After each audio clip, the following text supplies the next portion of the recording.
So March was a pretty great month for new Steam releases, and we got some heavy hitters like Resident Evil 4 Remake, Wolong Fallen Dynasty, and of course The Last of Us Part 1 finally getting its release on PC. Now I wouldn't necessarily say that April is a stronger month for new releases than March was, but it definitely has a few heavy hitters of its own, as well as a few personal curiosities that I'm excited to outline. So all that being said, let's just go ahead and jump right in with the first game, which is from the makers of Dead by Daylight, called Meet Your Maker.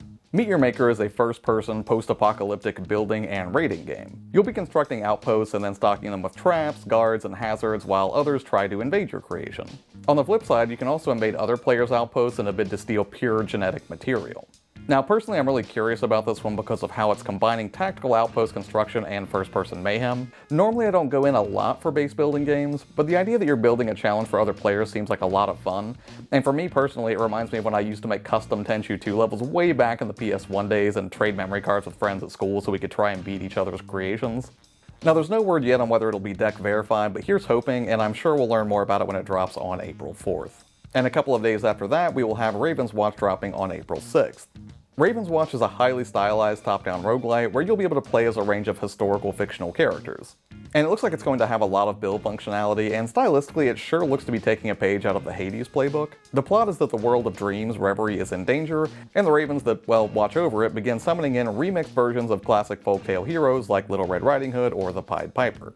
As you soldier through, you'll be able to collect dream shards that you can in turn trade into the Sandman for power-ups. So far I'd say it's looking pretty solid as long as you don't mind death as a mechanic in your action games, and I'll be really curious to see how it fares, especially considering it has some pretty stiff competition in the genre.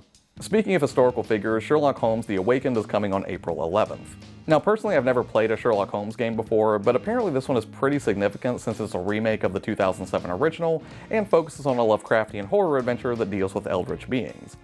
Naturally, this is going to be heavily focused on puzzle solving, and it's nice that the developers describe it as being built on the idea of no hand-holding detective work, so if you're somebody who prefers a more investigative sort of adventure game to ones that are more combat-heavy, like The Sinking City, it might be worth a look, especially considering it was worthy of a significant reworking as a remake in the modern age. And while we're on the subject of reviving older titles, next up we've got the Mega Man Battle Network collection dropping on April 14th. This collection will bring together all 10 of the mainline Battle Network games. Now if you're not familiar, this isn't strictly speaking a conventional Mega Man game, but rather it's a sort of deck-building action strategy game. Personally, I only ever played the original Mega Man Battle Network on the Game Boy Advance, so I'll be keeping an eye on this as an easy way to sort of consolidate all of the mainline entries to explore further. Throughout the adventure, you'll be battling on a grid and using your collected chips to do battle in real time from round to round that sort of feels like a fighting game in a way.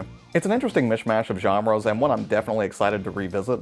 Also, my explanation is definitely an oversimplification of what to expect from Mega Man Battle Network, so if you want a little more history on how rabid fans of this series are, you should definitely check out this video I've linked up top from Action Esports, because this gives a much better overview of the series and the passionate community that evolved out of it. Also, if you don't want to dive into all 10 titles at once, you can purchase these in 2 separate collections after launch if you don't want to plunk down $59.99 for all 10 games initially and would rather just start with the originals first. Speaking of remixing old ideas into a fresh take on established properties, Minecraft Legends is coming on April 18th.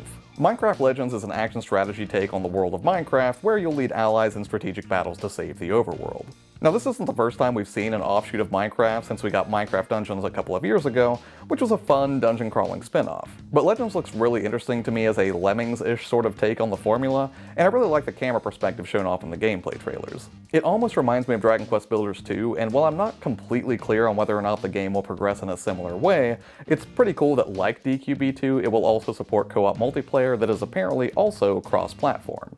Now I'm not sure if I will buy this on day one, but since it's likely hitting Game Pass day one and I've been on a little bit of a cloud streaming kick lately, I'll almost certainly play it a little bit via streaming on the deck when it comes out on the 18th. Next up is a game I only recently learned about, but it definitely seems appealing, and that is Strayed Lights. Dropping a week later on April 25th, Strayed Lights is an atmospheric action-adventure game where you'll be playing as an Ember light in a darkened world, and it's looking pretty slick so far. On the gameplay front, you can expect a bunch of fast-paced action, complete with parries and dodges to deal with each new threat you encounter, and some really stylized finishers to boot.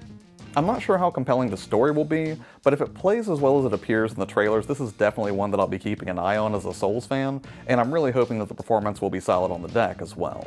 And finally, speaking of fast-paced third-person action with some Soulsian flavor, we've got one of, if not the most anticipated drop in April, Jedi Survivor on April 28th. Now, I'm guessing Jedi Survivor won't stray too far from the mechanics in Jedi Fallen Order, but apparently there are a range of new combat stances available that Cal can utilize. Now, I'm both excited for and slightly disheartened by this because I just haven't had a chance to finish Fallen Order yet, so I'm gonna have to put a rush on it if I really want to jump in here and continue Cal's journey. Fallen Order ran comfortably on the deck as long as you didn't mind some visual compromises in the name of frame rate, and I wouldn't be surprised if it's the same way for Survivor. But then again, the system requirements might be a little bit out of scope for a smooth experience on the deck, so honestly I think we're just going to have to wait and see on this one. Alright, that's it for this video. Again, these are just meant to be a quick look at some of the more notable releases that are coming down the pike for Steam, and hopefully by extension the Steam Deck, again, assuming all performs well there. But hey, what about you? Are there any games that I neglected to mention on this list that you think should have been included, or any particular games you're really looking forward to and hope run well on the deck? I would love to hear about it. As always, thanks so much for taking the time to hang out with me on the channel here. I really appreciate it. Have an amazing day, and I'll see you on the next one. Bye.